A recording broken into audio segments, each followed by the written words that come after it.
अब bank cheque book की जरूरत नहीं होगी, क्योंकि चेक काट कर भुगतान करने की आपको नौबत ही नहीं आएगी। नहीं जरूरी होगी बैंक की पासबुक कि आपको पैसे का हिसाब किताब रखने में सुविधा होगी, वैसी नौबत ही नहीं आएगी। अगर मैं आपको कहूं कि अब बैंक ही नहीं रहेंगे जिसको आप बैंक समझते हैं, तो आपको हैरानी होगी, डर भी लगेगा।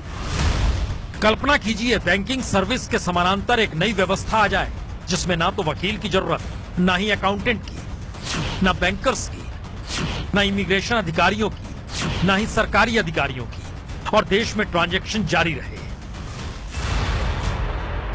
जी, ये वर्चुअल करेंसी का खेल है और दुबई इस टेक्नोलॉजी से जुड़ चुका है और 2020 तक उसकी पूरी ट्रांजैक्शन वर्चुअल यानी ब्लॉकचेन टेक्नोलॉजी पर ही आ टिकेगी। डिजिटल पासपोर्ट के जरिए दुबई इंटरनेशनल एयरपोर्ट पर ब्लॉकचेन सिक्योरिटी मिलेगी। तमाम रियल एस्टेट या संपत्ति से जुड़े ट्रांजैक्शन ब्लॉकचेन के जरिए होंगे।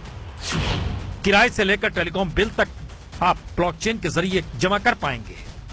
और अक्टूबर में तो दुबई ने अपने नागरिकों के लिए क्रिप्टो करेंसी जारी की, जो ई कैश यानी डिजिटल कैश है। क्रिप्टो करेंसी का मतलब है ट्रांजैक्शन के लिए कोई मिडिलमैन नहीं चाहिए। माइक्रोसॉफ्ट, आईबीएस, सिस्को और क्रिप्टो सरीखे 46 कंपनियां ब्लॉकचेन टेक्नोलॉजी से जुड़ चुकी हैं। और अब असल सवाल है कि आखिर इसकी जरूरत दुबई को ही क्यों पड़ी, और क्या भारत भी आने वाले वक्त में इसी रास्ते पर जाने की तैयारी कर रहा है। दुबई का कहना है उसने तकरीबन 1 करोड़ दस्तावेजों को ब्लॉकचेन टेक्नोलॉजी में डाल दिया है, जिससे दुबई ने 2.5 करोड़ लोगों के काम के घंटे बचा लिए और $1.5 मिलियन टैक्स भी बचा लिया। और दुबई के डायरेक्टर जनरल डॉक्टर आयशा बिन बिशर के मुताबिक उनका मिशन है दुबई दुनिया में सबसे अलग हो, एक लिहाज से हैप्पीएस्ट सिटी ऑफ अर्थ हो, जहां कोई कागजी काम ना हो तो फिर फ्रॉड भी ना हो। और दुबई का टारगेट 2020 का है, और भारत भी क्या 2020 तक इस दिशा में बड़े पैमाने पर बढ़ना चाहता है। ब्लॉकचेन का मतलब साफ है, ना ही रहेगी बैंक, ना ही रहेंगे बैंकर, ना ही रहेंगे मिडलमैन जो आपको ट्रांजैक्शन में मदद करते हैं।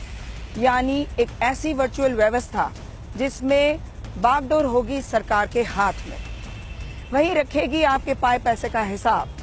बैंकर गायब यानी रोजगार गायब। तो आखिरी सवाल यही है, क्या ये भारत जैसे लोकतांत्रिक देश में संभव है, या फिर भारत भी इसकी तैयारी कर रहा है और आने वाले वक्त में कोई मिडिल मैनेजमेंट जॉब रहेगी नहीं। यह सिर्फ एक सवाल है, पर इसकी गंभीरता इससे भी समझी जा सकती है। अगर भारत में असमानता चरम पर है, हालातों ने 1921 वाली स्थिति को पकड़ लिया है, तो फिर कई थ्योरियां हैं। मसलन असमानता बढ़ेगी तो समाज में असंतोष बढ़ेगा। असंतोष करप्शन से लेकर लूटपाट की स्थिति भी बनाएगा, और पैसे वालों को राहत के लिए ब्लॉकचेन टेक्नोलॉजी फिट बैठती है। और आखिरी थ्योरी यही है, जब ब्लॉकचेन ट्रांजैक्शन शुरू हो जाएगा तो फिर किसी तरह का कोई फ्रॉड होगा भी नहीं। पर सवाल तो यह है, भारत जैसे 125 करोड़ के देश में ब्लॉकचेन टेक्नोलॉजी का मतलब करोड़ों लोगों को बेरोजगार करना भी होगा। तो क्या भारत इस दिशा में बढ़ेगा? हो सकता है, क्योंकि जिस रास्ते मोदी सरकार निकली है उसमें हर पैसे पर निगाह सरकार रखना चाहती है, डिजिटल भारत बनाना चाहती है, फ्रॉड से भारत परेशान है। तो ऐसे में रास्ता यही बचता है जिसे दुनिया अपना रही है। ये है एबीपी न्यूज, आपको रखे आगे।